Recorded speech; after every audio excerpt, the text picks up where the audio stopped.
Hello everyone. Path of Exile 2 hype. Alright, Ascendancy classes just got fully released, meaning you can see all the noodles and stuff like that. I'll have this link in the description as well. If you just want to click off the video, please don't. But I'm Arkvoodle.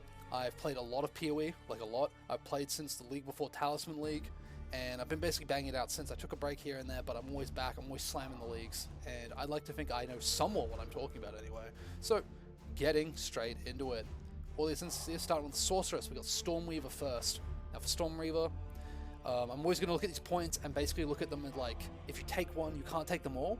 Ascendancy is you can get, on PoE 1 it's 8 points, I assume it's the same, so you can get 8 points total, so each thing's going to take 2 points to get to, whereas something like the third one's going to take 4 points to get to, counting the other notable. So getting straight into it, 1 is Scouring Winds, which is the one along the top here. Exposure you inflict lowers the affected resistance by an additional 20%. This is just amazing, just a flat 20% more pen. That's amazing. Really good for 2 points, extremely powerful for 2 points.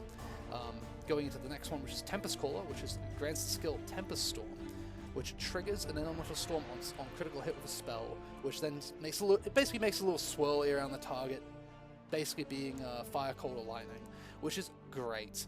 Just a bit of damage there. And the third point, which is the next continuation, is it has increased cooldown rate, so it'll be up faster. It doesn't have less of a cooldown, right? This is probably just, I haven't seen the numbers, just solid.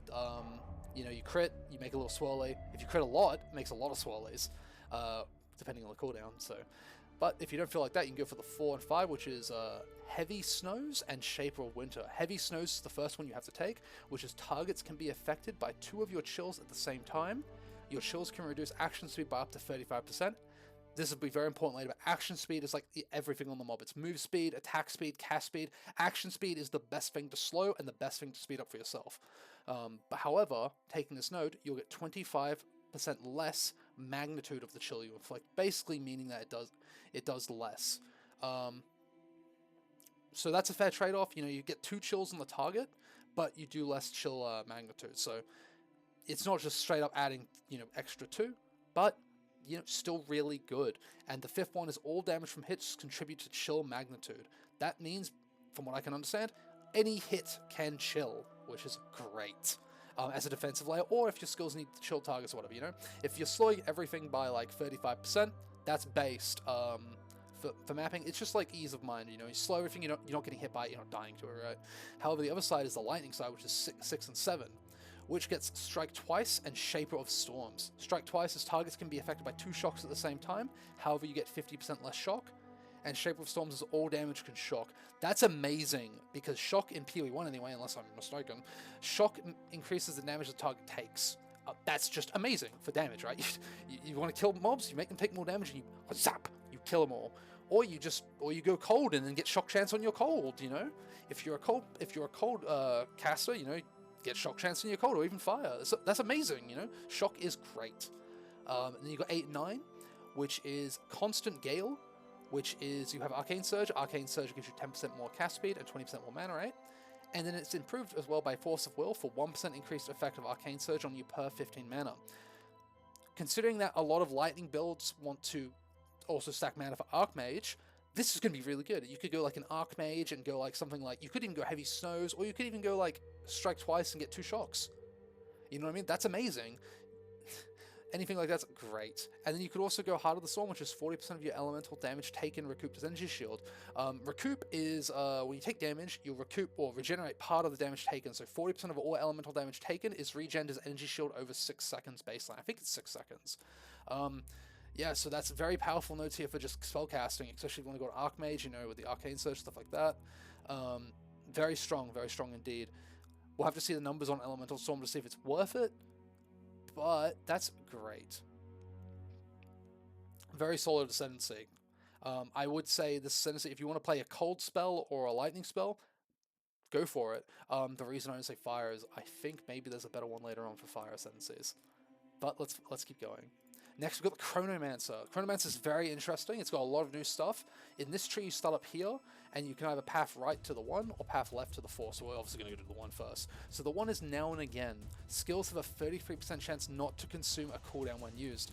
Now, this will depend a lot on the skills, obviously. Like if cooldowns aren't very powerful, this isn't very powerful, but I have a feeling this will be very strong. They kind of want to go for like a cooldown-based combo like feel with PoE2, I believe. So that'll be great. 33% chance not a proc cooldown is based. That also goes into Time Snap, which what Time Snap is it manipulates time, so you're setting the cooldowns of your other skills. So you just, it's Cold Snap from WoW if you play WoW. You just click your fingers, all your cooldowns are back, and that's pretty good, you know? That's really good. Especially when the other cooldowns such as Time Freeze, which is down here, we'll get to that later. But next on the agenda we have Temporal Rift, which is 4. What Temporal Rift does is basically you click a button and it'll make it so you teleport to your past self. So let's say you run in, you get chunked down to like 20% HP, you're like, oh my god, I'm gonna die. You click your fingers, you snap back to where you were, and you're back to full HP. Wow. And you also teleport out. So if you find yourself stuck somewhere you don't want to be, you like warp back, right? It's basically like an alter time in WoW terms. But going on from that is the next big one, which is Ultimate Command, which gives you Time Freeze. What Time Freeze does is it releases a large wave that stops time for all affected enemies. This is a Zawaldo, by the way. You're literally Dio right now. And duration is lower the more times the enemies has time slot, so it's a bit DI, you know, they're gonna start moving and stop time eventually, you know, they're Jotaro out here, but here we are, going to then the 5th one, which is Quicksand Hourglass, which is every 12 seconds gain 50% more cast speed. Now remember, that's more, so that's very good. Cast speed for 4 seconds, so, you know, 1/3 of the time, you're zooming, you're zipping, you're on your Xanax, you know. But then you got Apex of the Moment, which is enemies in your presence are slowed by 20%. I assume this is just slow and not an action speed slow. If it's an action speed slow, this is insane, this is amazing. If it's a slow though, it's still really good. 20% slow for everything around you is great, like, it helps you dodge, helps you stay alive, right? However, if you want to go a bit more into regen, you have Circular Heartbeat at the 7th node, which is 30% of damage taken recouped as life. And again, that's pretty good. 30%, if you're a life build, that is. That's pretty good. Like, and then the 8th one is Recoup effects instead occur over 4 seconds rather than the 8 seconds. This will make it so instead of this being like a 5% a second for 6 seconds, it'll be like what, math is not my strong suit, like what, 8% or so? Probably a bit less than 8%, but you get the idea. Well, 7.5. Jesus, it is 7.5. Silly me. Which, you know, it's nice. I personally don't think the 8th one's strong enough to warrant its 2 points, but hey, if you want to do it, you can do it. There's some really powerful stuff in this tree. Very cool stuff like time freezing and time snapping. That sounds so cool. Very nails, like, hey, I'm going to freeze the screen. Get them, friends. Like, if you're playing with friends, this sounds cool. Very cool Ascendancy. Next, we're moving on to the Titan, the Slammer, the melee warrior Ascendancy. So now we're in the warrior ones. He almost forgot. So for this one, this is all about slams and being a big tanky motherfucker. Haha. Stone Skin, number 1, 50% more armor from equipped body armor. This is really good, and I'll explain why. It's more, so it's really good already. Secondly, is there's a lot of synergy with basically armor and like being able to block fire on the tree and being able to recuperate 0.5% of the damage you block with your armor, which might not sound like a lot, but it adds up. It really does add up, especially for a lot of smaller hits. This will be relevant later when we talk about the monk, spoiler alert, but armor works better against small hits, but not so much against big hits. So keep that in mind. All the small shitters when you're mapping are just going to be fueling the machine, especially if you go something like Bone Shatter. Bone Shatter's in the game. But moving on. 2, we've got Earthbreaker. 20% chance for your slam skills that you use yourself to cause aftershocks. What that means is you can't use these on totems, right? You can't make totems to do this. You have to physically hit the ground yourself, and then aftershocks are basically bursts of area damage that copy the damage up the slam. Certain slams might not have the best synergy with this, like Earthquake, for example, hits less and then the explosion's more, but if you can aftershock the explosion, that's based.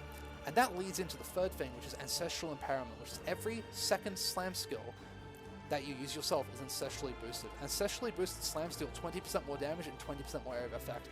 This node basically just reads, your slams do fucking more damage, and that's sick. Your own slams, you're definitely going 2 and 3, right? However, let's say you want to do something differently. Colossal Capacity. Carry a chest that gives you 20 more inventory slots. Now, that doesn't give you damage, and that doesn't give you survivability, but hey, more carry weight, right? That's kind of cool.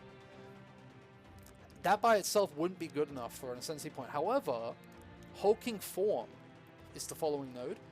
50% increased effect of small passive skills. That's a lot. Small passive skills are everything that's not a notable or a keystone. So this could be crazy in the later levels. You'd increase all the strength you get on the tree, you'd increase all the minor nodes. It could be really big for strength stacking.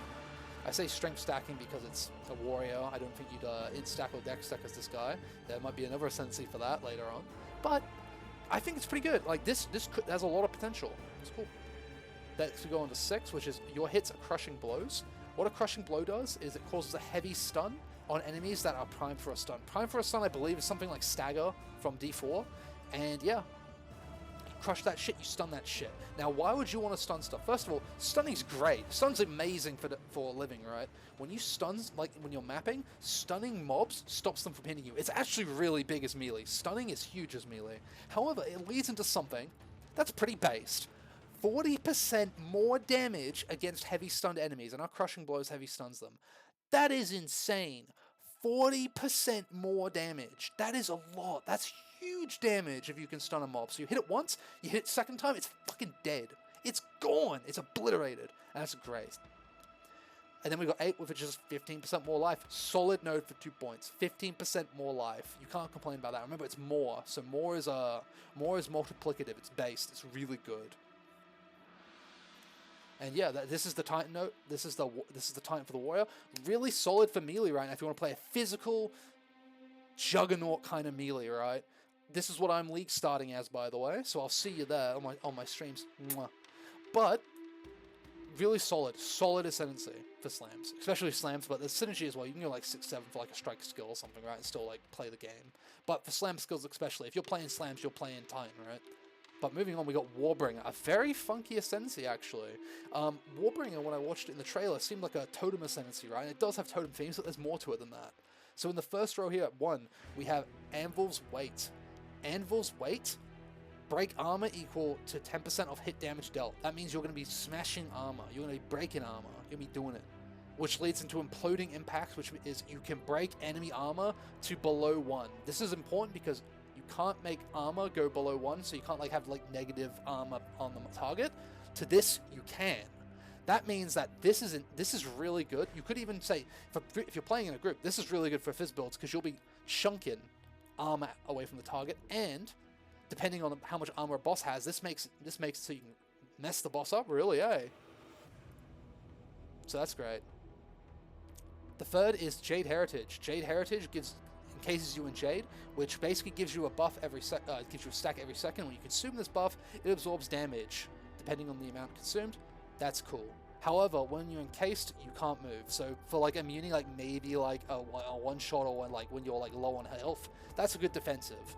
Do keep in mind though, you're spending 2 Ascendancy points on this. I don't know if that'll be worth it outside of like cheating certain boss fights, unless the Jade stacks like do a lot. If they like do a lot, you could like do something if you're going like a totem build, which if you were going a totem build, you could go like 4 and 5, which is Answered Call, which basically whenever you summon a spirit, it summons an ancestral spirit totem to fight for you, minion to fight for you. Sorry. Basically, you summon totems. If you're going melee totems or ranged totems, maybe you can go this, and you'll get the Answered Call and Wooden Wall, which is Wooden Wall. 20% of damage from hits is taken from your nearest totem's life. This is really good. You could combo this with Encased in Jade and basically like, oh, slam your totems, go Jade. You know, it's cool, right? However, let's say you don't want to go totems and you don't want to encase yourself in Jade, what else is there? Well, there's basically 2 shield nodes for 6 and 7 for Renly's Training and Turtle Charm. For Renly's, 40% base chance to block from equipped shield rather than shield's value. This is strong. This is a big deal. 40% chance to block, huge. Keep in mind, however, in PoE 2, I believe, when you block, you only block half the hit, I think. However, if you have Turtle Charm, you gain 35% less block chance, which is a hefty penalty. However, you block all damage while the shield is not raised. So basically, it's PoE 1 block if you get Turtle Charm, which is really strong if you can push your block to the cap. That's insanely strong. I don't believe this works on spell hits, so you can't be block capped and spell hit capped with Turtle Charm, but still, nevertheless, really good at blocking hits. If you want to block hits, go Turtle Charm. Like, going like totems with the blocks, solid. Like, you know what I mean? Just passive, it's solid. However, let's say you don't want to go block. Let's say you want to be a little bit of a Warcry, a little bit of Berserker vibe, you know? You can go Warcaller's Bellow, which is along the bottom row here. Warcaller's Bellow, corpses in your presence explode when you Warcry, dealing 25% of their life as damage. Now you might be thinking, hey, War Cries have a cooldown though. Not if you take Great Wolf's Howl, which is the next thing.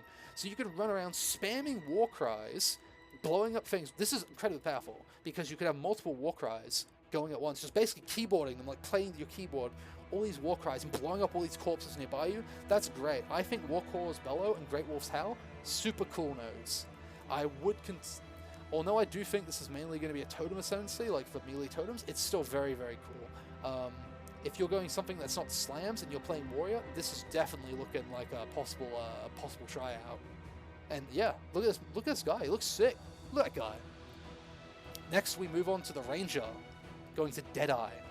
Deadeye. I think this is one of the really strong ascendancies, by the way.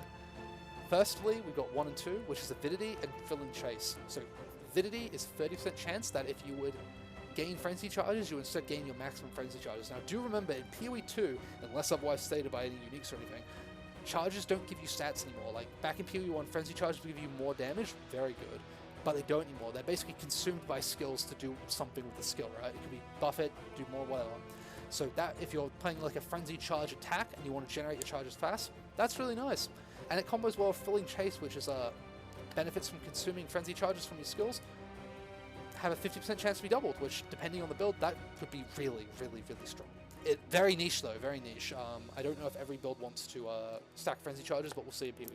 Just taking a quick sip.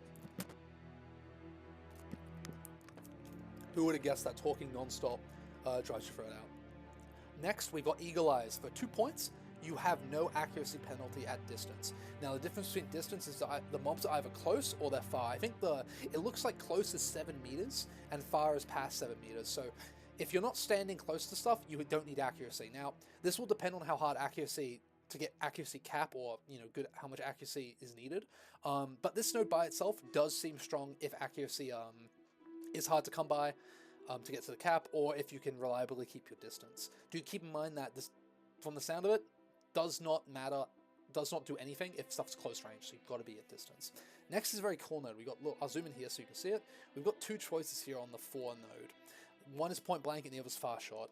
Point blank makes it so basically if you're close, your projectiles do more damage, and far shot, if you're far away, your projectiles do more damage. So you pick your poison there. If you want to shoot at stuff in the face, take point blank. If you want to live out the Arch of Fantasy, run away from mobs and shoot them at the side of your screen, far shot's up your alley. And that's 20% more damage. That is quite good indeed. However, the 5th one is Endless Munitions. Skills fire an additional projectile. In PoE terms, that's amazing. Depending on the skill, if there's some skills that fire like 17 projectiles baseline, obviously one more might not, break the bank. But if you're shooting an arrow that does 1 arrow, going to 2 is double damage. Endless Munitions is incredibly strong node. Because when you think about it, you go from 100% damage to 200% damage. It's very, very, very strong depending on how much projectile nodes there are on the tree, how many ways there are to get extra projectiles, stuff like that. 6 is Cold Shots. You can apply an additional mark. Inherently, you can only apply 1 mark. Marks are kind of like curses, which are debuffs you put on the target for those who aren't familiar at all with PoE. Thank you for watching. 2 marks sounds great. In PoE 1 terms, this is for 2 points, by the way. For 2 points, very solid. It's only 2 points. Very solid in additional mark.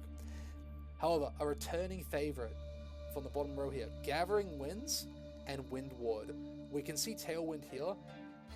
1% move speed and 3% increased skill speed and 15% evasion rating for 10 seconds. So whenever you use a skill, which will probably be a lot because you'll be attacking fast, you gain up to 10% move speed, 30% skill speed, and 15% increased evasion per stack. However, when you hit, you lose Tailwind. However, you can take Windward, so if you get to 10 stacks, that's 30% less damage taken per hit. Now, one thing with evasion, which I will go over as well with the Monk, is evasion, even if you have 99%, you're going to get hit eventually. The way it works, it's kind of weighted. 90% is an easy number to work with. Let's say you got 90% evasion, you evade 1 hit, you now have 81% to evade the next hit. You're going to get hit eventually because of how the RNG is weighted. You're not going to dodge forever. So having a way to live that 1 hit you take is very good. Gathering Winds is amazing. However, if you want to go defensive, Windward's really good too. Gathering Winds is probably going to be taken by every single ranger node. I would be very surprised if it's not. It's so much move speed's amazing, skill speed's amazing. It's just good. It feels good. It feels great, and going fast is peak PoE. But that's Deadeye. I think it's incredibly strong. Let's go to Pathfinder. Now, going from an incredibly strong Ascendancy, I actually think Pathfinder's not as strong. It's very niche. Pathfinder was one of the strongest Ascendancies in PoE 1 because of how Flask worked. However, do keep in mind, there's only 2 Flasks now, the Life Flask and the Mana Flask. So, yeah, keep that in mind. So going to the one here, we have 50% more flash charges gained, and that leads into Enduring Elixirs, which is life flask effects are not removed when unreserved life is filled, meaning that you can sip your flask and have it just ticking the whole time. That's pretty good. The 50% more flash charges gain is nice, however, that will probably be for something else coming up. But free is Contagious Contamination, which is basically, if you're going poison, you're going to go these two, which is the most damaging poisons on enemies you kill is spread to another enemy within 1.5 meters. 1.5 meters is a very close range, however, one poison jumping to another is very nice. It also leads to Overwhelming Toxicity, which is double the number of poisons you can inflict on enemies, but less poison duration. That double the number of poisons you inflict is really nice for bossing. In PvE1, I don't think poisons had a cap, maybe it was like 20 or 40, it was very high. But yeah, and it's been confirmed dot caps are not in this game. You won't be getting cucked by the dot cap in late game, so very nice for poison builds, especially if you want to get like a poison bow build. Like that. However, here's something I'm going to probably go early on. Brew Concoction, which is this amalgamation of a node here, which is basically poison concoction. You get all the concoctions on PoE, including the bleeding concoction. You basically throw your bottles at the mobs and it does damage. It's quite cool. You would take you'd really want connected chemistry with this because it, if I remember correctly, it consumes charges to throw the bottle, so you want charges of your flask. So more flash charges gains, more concoctions thrown. However, let's say you don't want to do that, you go to Traveler's Wisdom, which gives you 5 passive skill points. Wowie, passive skill points. And the bottom row here is Running Assault, 30% less move speed penalty when using skills while moving, and Relentless Pursuit, your speed is unaffected by slows. I think these will feel good, but I don't know if they're the strongest nodes, because think about what you're giving up as like a Deadeye to get these 2 nodes here. That's why I think the Pathfinder might be a little bit weak. I think it does, it's niche. But overall, I think Deadeye's just better if you want to play generic bow build, right? If you want to play Poison, this is pretty good. If you want to play Concoction, obviously, this is good too. Jumping over to the Blood Mage. Woo! Blood Mage, one of the unique ascendancies. This basically, you're forced to take the first string, so you'll always be taking this, which is skills gain a base life cost equal to base mana cost. I have seen some videos that say you can take Blood Magic to basically negate the mana cost as well, which is possible. It'll depend on how out of the way Blood Magic is to the Witch start. But the second one is 10%, second node is 10% spell damage, leeched as life. Can't complain, it's solid. However, there's a lot of tough competition in this one. A lot of tough competition in the Blood Mage tree. Next, we have Open Sores. Your curses have infinite duration. Personally, I think this is kind of a weak node. Outside of some meme like synergy with like any curse bombs or anything like that. What is it? Hex? I can't remember the skill PoE1, but something like blow up curses. Outside of some like stuff with that, you can just recurse the target. I don't think it's worth 2 ascendancy points. Yeah, but going on, we got Blood Barbs on the 4th slot, which is gain 10% of damage as extra fizz damage. That's great. And elemental damage contributes to bleeding, meaning elemental damage can bleed the target. That's really cool. If you want just a bit of damage, that's sick. You could theoretically with this, I don't know if you would, but you could go like a Fire, Ignite, Bleed scaling build. That sounds cool. The 5th and 6th node are some of the stronger nodes we've seen yet, which is Gore Spike, 1% crit damage per 40 life. I don't know how much life we'll have, but that's really solid. At 4k life, that's 100% increased crit damage, which is huge. And Sunder the Flesh, which is base crit hit chance for spells is 16%. That's amazing. Most spell crit chance in PoE1 was like 5, 6, 7%. So having base 15% is insane because that makes all your scaling cooked. Let's say you have 100% spell crit from the tree or your gear or something. That makes the crit go from 15 to 30, whereas before it would be 5 to 10. Very, very, very good for crit builds. Just generic caster builds, huge, massive. You don't have anything cool like the Elementalist, but you just have big dick damage. And if you go this node, remember you can only, because you're forced to spec into 1, you could go 1, 4, 5, 6, or 1, 2, 5, 6, something like that, which is very solid. recovery might be a little rough though. But let's say you want a bit of defenses. You can go 7 or 8, which is Grasping Wounds and Crimson Power. Grasping Wounds is 25% of life loss from hits is prevented. Then that much of life is lost over 4 seconds instead. So you might be asking, why is that good? Well, it prevents one-shots, right? You're basically delaying 25% of the damage you take, which is very, very good. It allows you to react to it, allows you to recover it, stops you from getting one-shot, right? Very solid as a defensive. Crimson Power is gain energy shield from your equipped body armor as extra maximum life. This does have synergy with Sunder the Flesh. However, you'll never be able to with Gore Spike. However, if you're getting Gore Spike, you can't have a Sunder the Flesh and Crimson Power because you're locked into this one node. So that is very punished. That sucks. But because I do think Crimson Power loses a lot of power there. Because the extra crit chance is huge. Yeah. So far, I think the weakest node here is Open Swords. I think that's incredibly weak. I don't think, unless there's some synergy I'm not aware of with some curse skills or something, I don't think it's that good. And Crimson Power is, unfortunately, it's a good node, but you can't get Sunder the Flesh with it. You also can't get because the other synergy between Gore Spike and Crimson Power is there, but if it's anything like POA on the ES, you get on the shields maybe 400, 700 depending on how the ES is. If you convert that to flat life, and then that's increased by 70% from life on the tree, that's pretty good, but you're giving up so much, right? At most that's going to give you 20 crit, maybe 30% crit in the high end. I just don't think that's enough, but we'll see. I could be wrong. Moving on to the next Witch Ascendancy. I forgot to mention the Witch Ascendancy. We got Infernalist. Infernalist is one of the coolest ones, I think. There's a lot you can do here, so we're going to talk about these 4 first. The first one is Altered Flesh, which is 20% of cold damage taken as fire, 20% of lightning as fire, and 20% of fizz as chaos. The reason this is really good is this allows you to basically stack fire and chaos res. You still cap your cold and lightning, don't get me wrong, but with max res, as well as mitigating physical damage, that's really good. This is really, really good. This is a really strong defensive node because you can get max fire res and reduce fizz damage taken. Because remember, the armor's better against smaller hits, so this helps mitigate that, as well as physical being very scary. Physical damage type is very scary in PoE. However, the next 3 nodes connected are Baydat's Gaze, Baydat's Will, and Baydat's Hand. What these are is it reserves life to give you benefits for it. Gaze gives you mana for 6 life. Will gives you spirit per 25 life, and Hand gives you energy shield per 8 life. Now, you probably won't want all 3 of these. You could, but the problem is you're going to be reserving your life down to 25%. Reserving your life is pretty scary unless you're ready for it. For this, I could see maybe a minion or support build go Baydat's Will, and an energy shield build go Baydat's Hand. However, do keep in mind, if you're going Baydat's Gaze for mana stacking, there might be better ascendancies for it. However, then we got 5 and 6, which is about the Demon Form skill.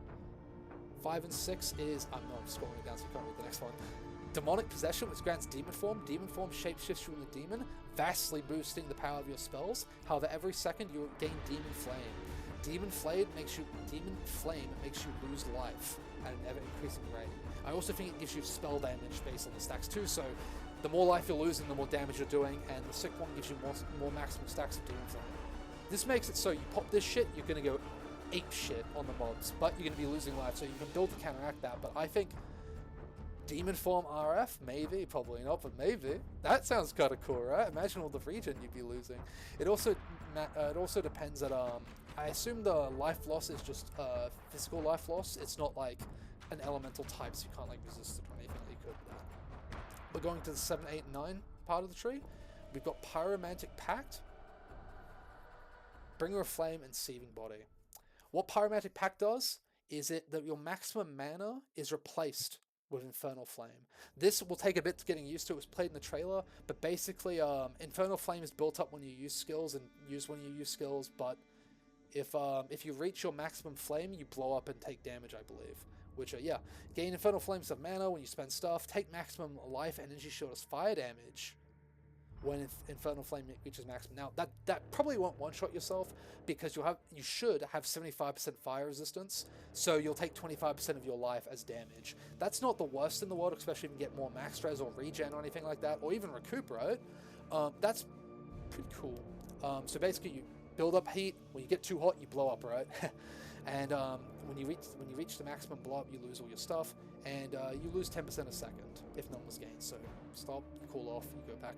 But what Bringer of Flame does is whenever you're not on low life, all damage from you and your allies contributes to Ignite Chance, which means you could play Pyromantic Pact and go like Lightning Ignite build or Cold Ignite build, right? However, what Seething Body does is your allies gain 20% of damage as fire damage. So because you want to kind of just scale one damage type in PoE, that you can't double dip anymore. Like you can't buff they changed basically how damage scaling works. If I scale 20% of my lightning to fire, it's not going to get buffed twice by spell damage, or like once by the lightning pool and again by the fire pool. So basically, if you go Bringer of Flame, you'd go Bringer of Flame if you're not a fire build and want to ignite, and you go Seething Body if you are a fire build, basically. That's the way I'm looking at it. However, then we've got 10 and 11. We've got Loyal Hellhound, which summons a Hellhound. It's a minion, and it takes 20% of damage of your hits. And yeah, there you go. It's a minion that makes you a bit more tankier. And then you got Grinning Immolation, which has become ignited when you deal a critical hit, taking 15% of your life and energy shot as fire damage per second. However, you gain 30% more crit damage. That's a big crit damage buff, because remember, that's 30% more. That's a lot. However, the 15% of your life is quite a lot. You'll be reducing that by 75 or more, because you should be Fire Res Cap. This Ascendancy needs Fire Res Cap, like really badly. But you can definitely gear around it, taking like taking like 3% of your life. Sorry, it's 4, not 3%. It's like, what is it, 4%-ish of your life as damage a second isn't too much, especially if you can have some form of recovery. This Ascendancy is really cool. I really like this Ascendancy. There's a lot of synergy here. You can go to Ignite based lightning build, and you can get the crit damage from Grinning Immolation. There's a lot of stuff you can go here. Like you can get Grinning Immolation, Demonic Possession, and Pyromantic Pact and Bringer of Flame. That's a lot. Like you could just play like a fiery lightning chick, right? That's sick. That's cool. Moving on next, we got the Mercenary Ascendancies. This guy looks sick, by the way. This is my favorite art. But we got Weapon Master, which is 20 passive skill points become weapon set skill points. To explain what that is, depending on your weapon set, so in PoE you've got 2 sets of weapons you can carry. Set 1 and set 2, I think baseline have 5 or 10 passive skills that alternate between them two. This makes it have 20 more, so you can basically like have 1 spec for grenades and 1 spec for like crossbow skills or something, right? It really helps you, but again, that's kind of sweaty. I don't know if many people are going to be swapping weapons mid-combat, But hey, if you want to do it, that's sick. That's 20 extra more skill points you could specialize yourself in. 2 and 3 is Pitless Killer and Judge, Jury, and Executioner. I'll put it over to the right side here so you can see. So what Pitless Killer is, it's Culling Strike. It is different from PoE 1. In PoE 1, Culling Strike just killed the target at like, what was it, 10%, unless otherwise stated. In PoE 2, it acts differently. 30% is for normal, 20% for magic, 10% for rare, and unique, which is like bosses, is 5%. And these thresholds are, if you hit a boss at like 5%, it will die, or 4.9, whatever it is. And Decimating Strike's pretty cool. Hits against enemies at full life, remove 5 and 30%, between 5 and 30% of their life before the hit is applied. You could chunk a boss for 30% of their life if your group lets you hit it first. So keep in mind, if you've got if you're in group play and you've got 2 mercenaries, this won't do anything. For the second person, it's only full life, so it's the first hit. So keep that in mind if you're playing in group play. You have to hit the damn thing first, or if you're a minion. I don't know if for some reason you've got a minion as a witch hunter, then you gotta chill. Going on, we got 4 and 5, which is Witchbane and No Mercy. Witchbane is enemies have a maximum concentration equal to 40% of their maximal life. Break enemy concentration on hit equal to 100% of damage dealt. Enemies regain 10% of their concentration. Now, what concentration is its cooldown rate for the mob. So bosses, their skills are going to have a longer cooldown if you fuck up their concentration.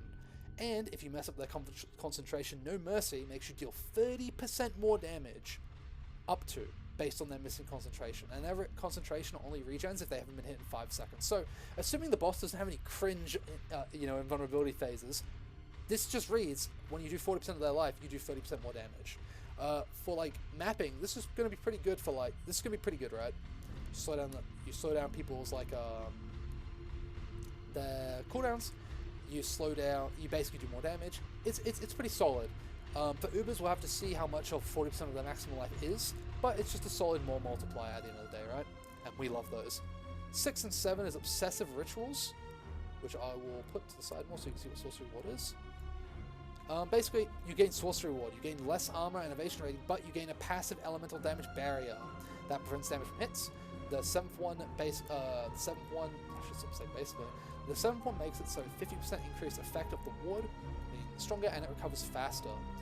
Just solid. If you're not worried about getting hit, you can become like a lot more tanky versus like elemental damage. That's pretty solid, if that's what you want.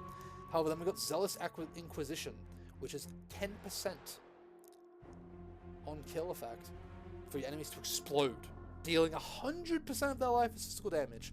Chances 20% for undead and demons. That is quite good. For map clearing, that's going to be very nice. Very noticeable. If you're playing this on at the start, Zealous Inquisition is going to feel really nice during the campaign when it procs. I don't think... You could go... When you start out, Pillar's Killer, Judge, Cure, and Executioner, and Zealous Inquisition are nice. I don't really think you'd feel Witchbane or No Mercy till like bosses, right? So you can get those later, but hey, this looks like a solid Ascendancy. It might not be the best boss killer, but Decimating Strike chunks the bosses, and chunking the boss with Decimating Strike might just make this like a really good like boss killer. And yeah, after you've chunked it, then it messes up that concentration, so make sure you high roll that Decimating Strike. However, then we go to possibly one of the stronger ones. This Ascendancy is insane. I'll explain why, but if you're planning to play a support build or a minion build, this guy looks insane, and we'll get into it. So first of all, quality in PoE, it buffs the gem in some way. Quality is generally a really good thing to get for most things. For auras, it used to do AoE, but we'll see what it is in PoE too. But for 1, 2, and 3, we have Crystalline Potential, Implanted Gems, and Advanced Thaumaturgy. So you get Crystalline Potential, you get the 10% quality of gems. Then you've got Implanted Gems, which is +1 level of all skills, which is insane. Remember, that's skill gems, not support gems, but that's insane.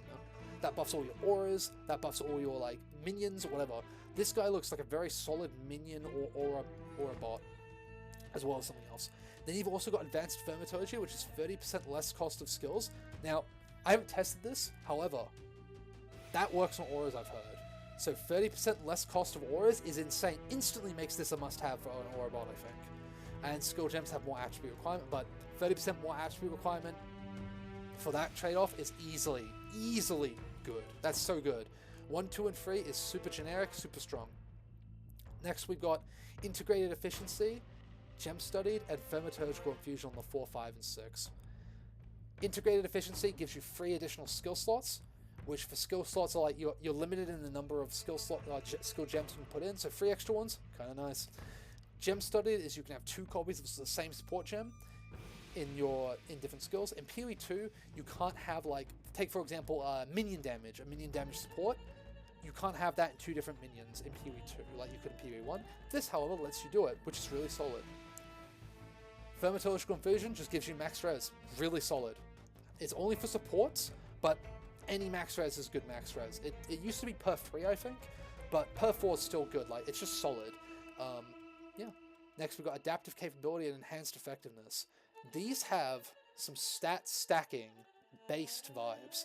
So what Adaptive Capability does is attribute requirements can be satisfied by 1 attribute, by a highest attribute, and Enhanced Effectiveness doubles the inherent bonus of Intelligence, Strength, and Dexterity. Now, the stats themselves are stronger in PoE 2 compared to PoE 1, so this opens the way for a lot of stat stacking with this guy. Gemling is probably going to be one of the stronger ones. Calling it. Mark my words. When people start getting some gear, this guy looks insane for like stat stacking, for auras, for an aura bot, for a curse bot, for minion builds. Like, this guy just looks incredibly good. Gemling Legionnaire, mint. Next we go on to the Monk Ascendancies, which is Invoker. The first 2 we've got here is Lead Me Through Grace and Protect Me From Harm. Lead Me Through Grace gains 1 spirit for every 6 energy shield on the armor, and 1 spirit for every 15 evasion rating on the armor. Depending on the evasion rating on the armor, that's a lot of spirit. However, we got to see the numbers to really know for sure, but You can't gain spirit from equipment, so we'll have to see how much of a trade-off that is. However, and protect me from harm is looking incredibly strong. To me, anyway. Evasion rating also grants physical damage reduction and 40% less evasion rating. Now, why is that good? It's good because even though you're trading off 40% evasion rating, what's happening is the evasion rating, I assume, would give you, if it's counting as flat armor, this isn't as good as I thought it would, but I'm reading this as granting physical damage reduction. If this is like, if I'm at 70% evasion rating and that gives me 70% phys reduction, that's nuts. That's really good if that's the case. If it's flat, it's not as good. It's but you know, is what it is. If it transfers the evasion percent as physical damage reduction percent, that's huge. If not, rip. Not as good, but yeah. Faith is a choice. Gives you the skill Meditate, which basically lets you recharge your energy shield while you go out of combat and you basically just meditate a little bit, get some energy shield. Now, there's a bit of support there for like overflow. We'd have to see how it works, but basically like you sit down, you get double energy shield. Personally, I don't think this is very good. Maybe if there's some like kooky like energy shield explosion or energy shield like where you need it to be doubled, but there's other ways to like overflow your energy shield. I don't know if you'd want to spend ascendancy points on it. Next, we have a really nice node here for 4, 5, and 6, which gives us I am the Blizzard, I am the Thunder, and I shall rage. So I am the Blizzard and I am the Thunder gives you 10% of damage as extra cold or lightning damage, and then on freezing enemies you create Shield Ground, which slows all enemies, and I am the Thunder creates Shocking Ground, which creates damage. Now, maybe I'm just me, but extra shocking is based, so we love shocking. And I Shall Rage gives you Unbound Avatar, which is whenever you inflict elemental ailments, you gain a stack of Unbound Fury. When you get enough, you become unbound and vastly augment your elemental prowess. This looks really strong. Personally, 5 and 6 looks like a really solid go-to generic like build, unless you really are invested in cold. Next, we've got 7, which is 2 points, which is meta skills gain 35% more energy. I don't know what that means. That could be really good. I don't know. I don't know what energy is. But, you know, cool. Next, we've got Sunder My Enemies and Scatter to the Winds. These are insane choice of 2. Sunder My Enemies is critical hits ignore non-negative enemy monster resistance. This is really strong because in PoE1 there was an Inquisitor class which did the same thing, but it didn't have that little non-negative. So if you were making the monsters negative, you actually nerfed your damage early on, at least when it came out. Now it's, yeah, critical hits. This is really good against resistance mob. You crit, they don't resist any of your shit. You kick their ass. And if they don't have any resistance, their resistance is negative anyway. It's based. But then, the real kicker is Scatter Them to the Winds, which is Elemental Expression, which is basically whenever you immediately crit, you trigger Wild Strike from PoE1. What Wild Strike is it does a fire explosion, a frostbolt, or a wave of lightning. Basically, depending on what you have more, like if you have a lot of dex, you're gonna do the lightning. I think it's more, or it's cold. Sorry, it's cold. You do the cold lightning more. That's cool, you know. This could be really strong depending on the numbers, like really, really strong. And yeah, oh, it is an icy wave. Oh, okay, cool. So the bolt is lightning. Sorry, I just read the skill. I thought it was the other way around in PoE1. Maybe I'm wrong, but. Yeah, that's cool. I think 5, 6, 8, 9 are the way to go if you just want to go pure damn girl. Maybe 2's insane defensively, but I mean, you can't go wrong with I am the Thunder, I Shall Rage, Sunder My Enemies, and Scatter Them to the Winds. I like the naming of the Ascendancy too, that's really cool. But yeah, really solid Ascendancy for Elemental Melee. Next we go to Chayula. This is the Chaos Melee, if you want to go Chaos Melee.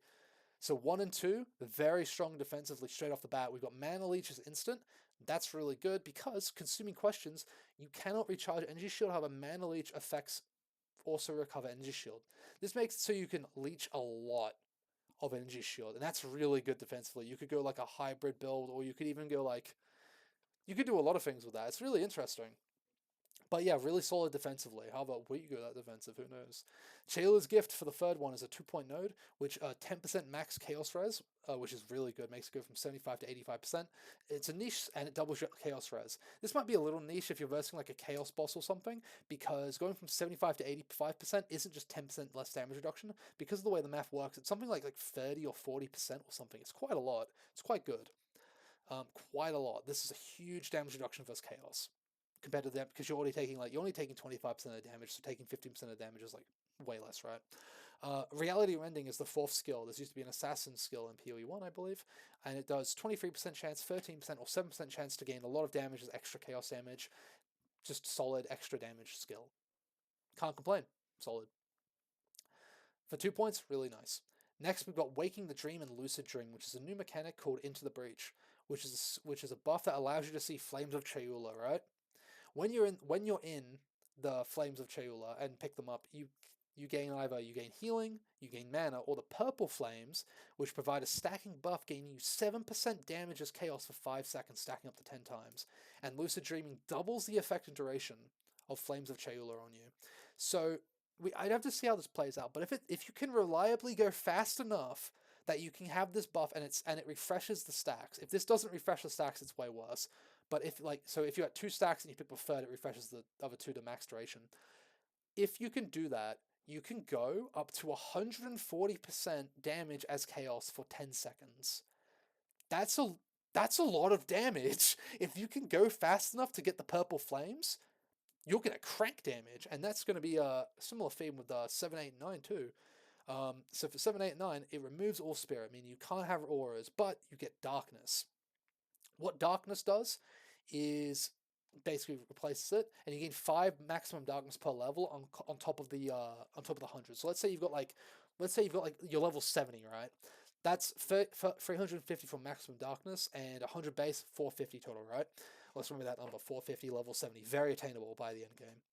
So 450 darkness. Now what would darkness do? Does that like replace spirit? Can we reserve auras on it? Maybe. But when you take damage, you reserve 1 darkness, and that lasts 10 seconds. So taking damage is kind of cucked.